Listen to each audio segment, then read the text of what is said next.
welcome back to the second part of the France 24 debate. I'm Annette Young. He's called the accountants of Auschwitz. 93-year-old Oskar Groening is standing trial in the German town of Luneburg, charged with the complicity in the murder of some 300,000 Holocaust victims. It's been seen as a hugely symbolic act. This as authorities make a last-ditch attempt to put the handful of remaining Nazi death camp guards in the dock before they die. But is such a trial relevant to the youth of Europe?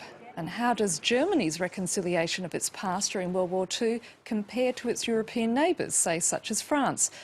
And with me to talk about this today is Jean-Marc Dreyfus, a Holocaust historian from Manchester University, Glenn Fader, a Senior Fellow Institute for the Study of Global Anti-Semitism and Policy, Leo Sevior, a French rapper and youth worker who works in the northern suburbs of Paris, Rainier Hudman, a Professor of Contemporary German History in Saarbrücken, and from Berlin, Dr. Dieter Gooswinkel, a legal specialist. Now, just before the break, I was asking Rainier there in Saarbrücken what the response has been like from young German people. We had sort of a few technical problems, so let me pose that question again. Just one remark. I'm principally professor at Paris-Sorbonne. Well, what happened in Germany after 1945 was first a political reconstruction of a democratic system. With a deep analysis of the Nazis, it was the time where not only the victims had a tremendous amount of traumata, but also many perpetrators who couldn't face the crimes they had committed. Towards the end of the 1950s, beginning 60s, at the time of the Auschwitz process in Frankfurt and of the Eichmann process in Jerusalem, this turns. And this turns because the young people ask now, father, grandfather, what have you done in the war? That's one of the backgrounds of the great movement of '68 in Germany, which marked very profoundly German society. And about every decade, memory changes in Germany in that way that there are always new aspects of this extremely complicated Third Reich, which are discovered and which are discussed very broadly in the public.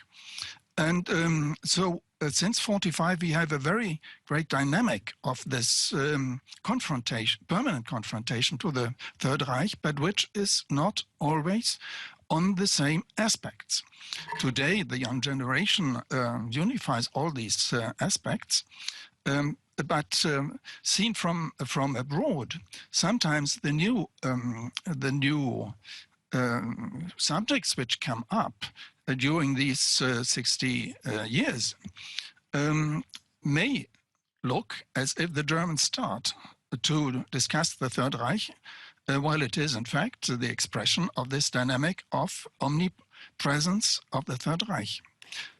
Glenn, let me just ask you, I mean, we heard there a sort of very detailed response about the response, or the reaction rather, by German youth. What do you think is the reaction among most young people these days to what happened in the Holocaust? I think it really depends on the community that you're dealing with in the country that you're in. Within the Jewish community, for example, Holocaust education is an important part of the curriculum in France. In certain lycées, in certain high schools, it's taught. In others, it's not. There is a danger, I think, as we head into a generation where there will be no more living witnesses, that there'll be some type of collective forgetting. I mean, one you could say advantage that we have is that this is one of the best documented, most meticulously documented genocides in history, and we have not only gas chambers and concentration camps, but volumes and volumes of archival materials. So the tools are there to bolster our memory. The question is, do we have the social and political will to do so? And I think that really depends on the community and on the country and the politics of that particular country. And Glenn, you said earlier it's too little, too late. Jean-Marc, what would you say to that? It's never too late, too little for sure, you know. But again, you know, this is not a trial of history. It's not a symbolic trial. It's not a trial of the Holocaust. You know, in Jerusalem, you know, when the Israeli court tried Eichmann, you know, in 1961, they wanted to make it the trial of the Holocaust, you know, for good reason, for political reason, and in some way that it brought some suspicions, you know, toward the trial. You know, it was much criticized. You know, this is not what's happening in Germany. You know, this is the trial of a man. There is the law. You know, what we can regret is that we have this kind of, as we say, accessory murder. You know, according to what he says, and I want to say we don't know what he did exactly. We know only what he has declared, you know, officially. And written, you know, in a memoir and in interview, but we don't know what he did. You know, we don't have counter, you know, inquiry and facts and witnesses. So maybe the trial will discover that he has done more or less than what he has witnessed. Of course, there is a feeling of kind of bitterness, I must say. You know that, you know, these 95 or 94 years old gentleman who was not the main perpetrator, he was not the main organizer of this immense genocide in Europe, will be one of the last. There are some other prosecutions open, as you mentioned, 11 people. You know, one is a cook in Auschwitz. You know, it will be even more difficult. You know, so where do you draw the line of guilt? But that's first. It's not my job. You know, I'm not a judge. I'm an historian, so I don't have to draw a line of guilt. You know, that's more a philosophical question or a judicial question. You know. That will be the job of the court. This is the difficulty also to judge a genocide. You know, because so many, especially an administrated genocide, like the Holocaust. You know, when does the responsibility start? You know, does a civil servant who signed to block the account of a Jewish family in Germany in the 1930s, way beyond the killing started, what is the level of responsibility? Is part of the system. You know, it's very difficult. I think at this time I'd like to bring in Dieter, because German officials have been criticised for failing to prosecute many of those who served at Auschwitz. But how would you describe the way in which Germany itself has reconciled itself to what happened during World War II? I'm not sure at all whether Germany has reconciled with what happened. I think Germany has learned to remember what Germany has done. But the question of reconciliation, I think this question has to be asked to the victims. Germany did a lot at the end, in the long run, did a lot to bring light into these mass crimes. And this started, as Rainer Hudemann said, at the end of the 50s. And a very important point was the Auschwitz trial. But in the Auschwitz trial, there was a certain, let's say, legal doctrine of criminal law which said that only those perpetrators who had, let's say, the capacity to dominate the events in Auschwitz. So only the most important people, about 40 persons, could be prosecuted and convicted. And this doctrine has changed over time. And it took about, let's say, 50 years to bring in another doctrine which says that complicity, additional murder, can be prosecuted even if those who didn't participate actively in mass crimes or in crimes just witnessed and had a subjective knowledge, a very clear knowledge of what was happening, and had a certain proximity, temporal and spatial proximity to what was happening. And this change of doctrine was important. And it is important that Germany is able to change doctrine, legal doctrine, and to be able to prosecute even those who participated, let's say, in a minor role, but nevertheless did. Jean-Marc. Very briefly, I agree that Germany, I mean, the politicians in Germany, the intellectuals, the journalists, you know, agree on the responsibility of Germany, on the necessity to remember. But, you know, in the German public, you know, according to the opinion polls, the public is more divided, you know, on this question, you know, should we continue the prosecution, should we continue the compensation, you know, the payment to victims, you know. So you have to differentiate between the official level, you know, and the Germans themselves. Rainer, just listening to what Jean-Marc has to say, do you believe that's to be the case, that German opinion is divided over this issue? Not really so deeply, I think. Well, we observed, it was impressive when Ignaz Bubis, the president of the Council of Jews in Germany, shortly before his death in the 1990s, said, when the last of us is dead, nobody will remember it. And what happens is exactly the opposite. School classes go to Auschwitz, go to other camps. Many survivors, and this is a very impressioning act, accepted to discuss with young people for decades in Germany. Of course, this is extremely difficult, as it is extremely difficult for those who assist to this process today, as it was for those who assisted to the Auschwitz process. These testimonies very often are conserved on film, like what you showed before in the news. So this remains alive. The Holocaust Museum in New York has a tremendous lot of reels with the testimonies of the life of Jews in Germany and in Europe under the Nazi rule. I think that there's another presence which is important.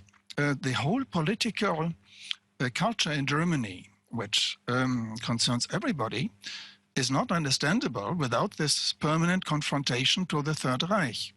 For instance, the Euro crisis. The president of the French Republic can decide very largely in the urgent financial moments.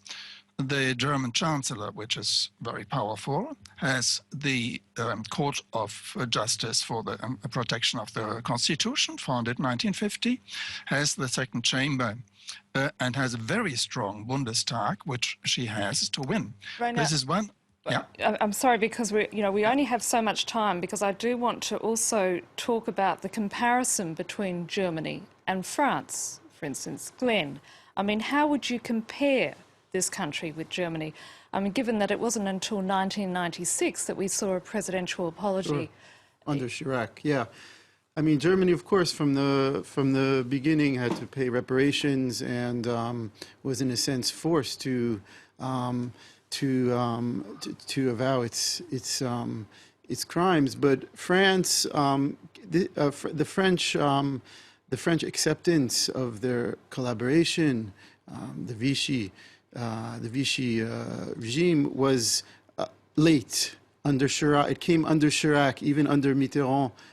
There wasn't really a willingness to even really discuss these issues at length. It was only under Chirac, and I believe actually Hollande repeated this smartly a few years ago. And so there has been some progress on that front, I think. In general, the community, especially the Jewish community, has said that France has admitted guilt, but ultimately it came very late. We're talking about almost half a century after French collaboration with the Nazi regime. Yeah, but the memory process started earlier. France was the first country in Europe to have the Holocaust specified in the syllabus. And that was in 1982. And at this point, let me bring in Leo. Did you study the Holocaust when you were at school? Shortly, maybe a few pages in middle school. And did you ever meet Holocaust victims? Did you ever go? No, I didn't have that chance. I guess it's quite new that school brings people to Holocaust survivors, so I didn't have that chance. But I went with my middle school to, I don't know where, I forgot the name, I'm sorry. maybe I'm under pressure now. I forgot the name in France. I forgot. Not Drancy, but Drancy. Yeah. Maybe in One of the Drancy, yes. internment camps was. Yeah. Now, because the reality is that reconciliation is a very important process and often sets the stage for a greater public understanding of the need to do away with intolerance. Wouldn't you agree? But why reconciliation? I don't understand this term, you know. Who do you want to reconciliate, you know? You mean that coming to terms with the past? Yeah, France has done a lot, not enough, I would say. There's always, you know, this step, you know, forward and then, you know, stepping back, you know, saying, you know, yeah, the responsibility, etc. In that way, Germany cannot, you know, be in this process of, you know, give and take, you know, of memory. But that's also linked to the history itself, you know. There was no French guard in Auschwitz, you know. The responsibility was... They contributed to a massive roundup. Yeah, of course. With the collaboration of the French police. With the French police, etc. But it's not this, they did not organize, you know, the final solution. So it's, there is a collaboration in the organization. When in Germany, you know, the question is that the Holocaust should be, maybe is, at the very core of the identity of the new Germany. When it's not the fact in France, some would wish that, you know, French history should resume, should be, you know, only should start in Drancy, you know. But I it's think not nobody wishes that this should ever have happened in the first place. The question is how to recognize the problem. For example, just to give you one example, my institute started the first university program on anti-Semitism, on contemporary forms of anti-Semitism. What year are we in? 2015. And this is the first time that this is happening in a French university. So I think... so France has been slow, in your France has been very slow. Remember, Chirac, 1995. This is almost half a century after the Holocaust. So I think it's happening. It's never too late. Leon Poliakov, you know, defended his master thesis on the history of anti-Semitism in 1968, you know, with Raymond Aron, you know, with all the glory. Yeah. But everyone rebelled against our So you were not the first, you know, it's never enough. I myself advocate for more Holocaust education or for more Holocaust research, you know, more Holocaust research at the university, in higher education. I struggle myself, you know. It's never enough, you know, but it's not true that you were the first, you know, to introduce this kind of question. In a French university, contemporary forms. In French. Yeah, in a French university. It started much earlier. It's the first organized program. But the point is that the idea of anti-Semitism for a long time in France was not really fully discussed, and a lot of French people were not willing to fully put that on the table. We have to distinguish, I mean, obviously the Shoah was a result of that. At this point, Glenn, let me just ask Dieter a question. I mean, the fact is we have what remains of the survivor population. They're very old. They're in their late 80s, 90s. I mean, within the next few years, we'll probably see the last of them pass away. So, Dieter, what still needs to be done? It's still necessary to ask even these very old perpetrators, or let's say assumed perpetrators, and maybe perpetrators, to speak about what they have done. And I think the opportunity in court is a very good opportunity to do that. It's important both for doing justice and also for historians. And that is why I think these tentatives to prosecute these very old men is absolutely necessary for not only for a symbolic but also for a very precise legal and historical reason. It needs to be done, and if they are too weak, if they are ill, they will be pardoned. But we at least have to try what we still can do. And these are the last. And I think this is also important, very important for you need youth. a trial, the judgment, the verdict, and then what will happen with those men? That's another question. Will they go to jail, or will they serve their sentence at home? I don't know, and I must say I don't really care, you know. know. But the judgment and the verdict, this is really important. Glenn, do you have anything to say? Well, I think punishment is a part of the justice system. And so I think it is important to show the public that there will be punishment. I don't think that he cared whether his victims were 90 years old or 5 years old. And so the justice system has to look at this case under the new framework, which I think is an important framework, which is complicity to mass murder, find the truth about what happened. And if he's guilty, he should serve, I believe, the rest of his life in prison and pay the punishment. And he could never really fully pay, I think, for the crimes that he contributed to. Okay, well, I'd like to thank my guests at this point for joining us on this panel. Let me thank Jean-Marc Dreyfus, Glenn Feder, Leo Sevior, Rainer Goodman, and also Dieter Goswinkel. And it's time now for Media Watch.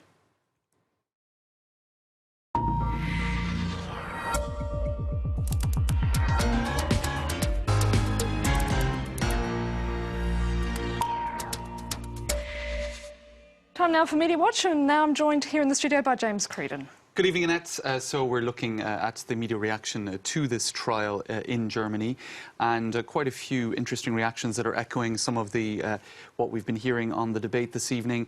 This in the Courrier International, a French magazine that looks at the world press, and they've been looking at the German press and how they've been reacting to this upcoming trial. In particular, one article in the Süddeutsche Zeitung, a Munich-based paper, which says that this trial should happen, even if the man in the dock is very elderly at 93 years of age, but that not alone Mr. Groening, but also the German justice system in many ways is in the dock in this trial. Why? Because a lot of these cases are coming about in an extremely tardy fashion. They should have happened a lot sooner.